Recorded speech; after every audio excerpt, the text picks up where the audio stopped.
ఇక్కడ రైతు వడ్లు కోసి ఇక్కడ పిఎస్సిఎస్ కింద వేసి 20 రోజులు అవుతుంది సార్. ఇది ఎండాకాలం కోసిన అట్లు 1-2 రోజులకే మ్యాచ్ వస్తుంది. మ్యాచ్ వచ్చే తొందరగా వెంటనే లేపాలి. ఈ రోజుకి 20 రోజులు అవుతుంది సార్. మరి కనీసం అట్లని కాంట కూడా లేరు, అంటే లింపలేరు. లింపిన అట్లని లోడ్ చేసి పంపిస్తలేరు. 20 రోజులు అవుతున్నది. ఈరోజు 2 సార్లు వర్షం. ఇది మ్యాచ్. ఇప్పుడు ఈ అట్లని నూకలు అవుతాయి, ఎక్స్ట్రా రోజులు అవుతాయి, నూక పలిపోతుంది. ఇట్లా నూక పడిపోవడం వల్ల అక్కడికి కిందికి వెళ్ళిన నట్లు అక్కడ కూడా మళ్ళీ నట్లు కర్త మీద మళ్ళీ ఎక్స్ట్రా లాస్ చేస్తున్నాం మమ్మల్ని. ఇక్కడ కర్త తీసేసి ఇక్కడ కర్త తీసేసి రేడియేషన్ కర్త అయిపోయింది. అక్కడ కిందికి వెళ్ళాక అవి నూకలు అవుట్లా అక్కడ కింది వాళ్ళు ఒప్పుకోక మళ్ళీ అక్కడ మీద మా పైన మాటలే మళ్ళీ ఎక్స్ట్రా కటింగ్ చేసి మమ్మల్ని లాస్ చేస్తున్నారు. మరి గత నెల రోజులుగా మేము ప్రభుత్వాన్ని హెచ్చరిస్తూనే ఉన్నాము. సరైన ప్రణాళిక పెట్టి లారీలను పెట్టి రైతన్నలకు ఇబ్బంది కాకుండా ధాన్యం కొనుగోలు చేయాలి. ఈ వడగళ్ల వానలు చెడుగొట్ల వానలు వస్తే తడిసి ముద్ద ధాన్యం అని చెప్పేసి మేము మొన్న నుండి మాజీ శాసనసభ జీవనన్న గారు కూడా ఇక్కడికి వచ్చి వెళ్ళడం జరిగింది. మేము కూడా రావడం జరిగింది.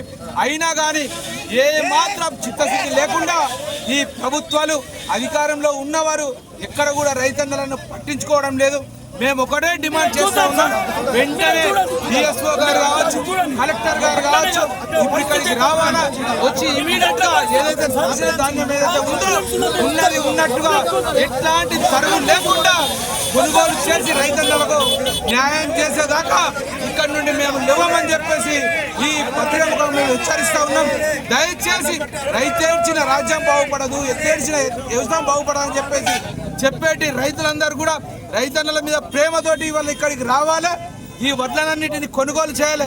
ఎందుకంటే అడ్లను చూస్తూ ఉంటే రాత్రి కాలువలలో కొట్టబోతూ ఉంటే మరి 6 కాలం వ్యవసాయం చేసి 6 కాలం కష్టించి పండించినటువంటి ధాన్యాన్ని మరి ఈరోజు లిఫ్ట్ చేయకపోవడం వల్ల రైతన్నలు గత 20 రోజులుగా రోడ్ల మీద ఇక్కడే పడుకుంటుర్రు.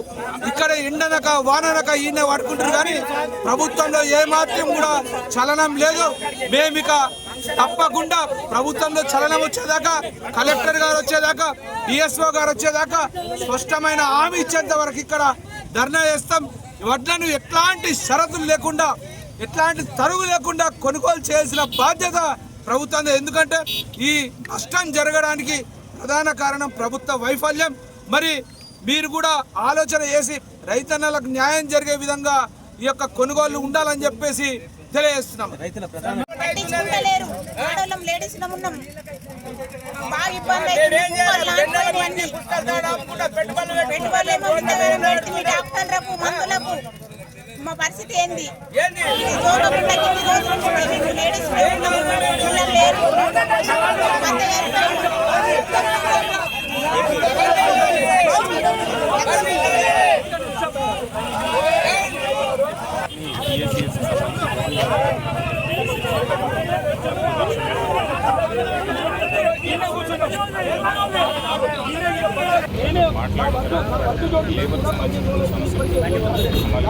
డబ్బులు లేకపోవడం అంటే ఇక్కడ నిర్లక్ష్యం.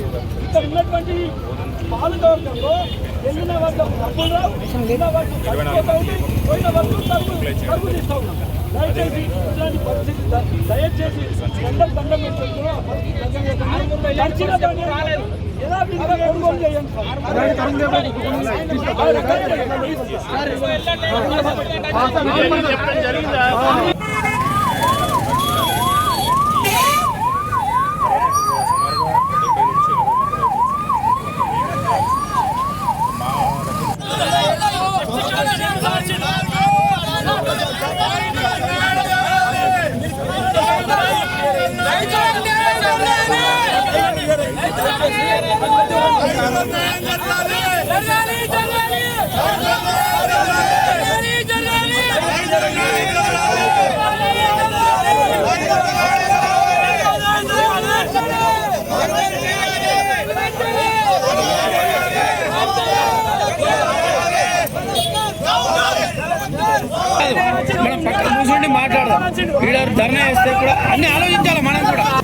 Thanks for watching. Like, share and subscribe.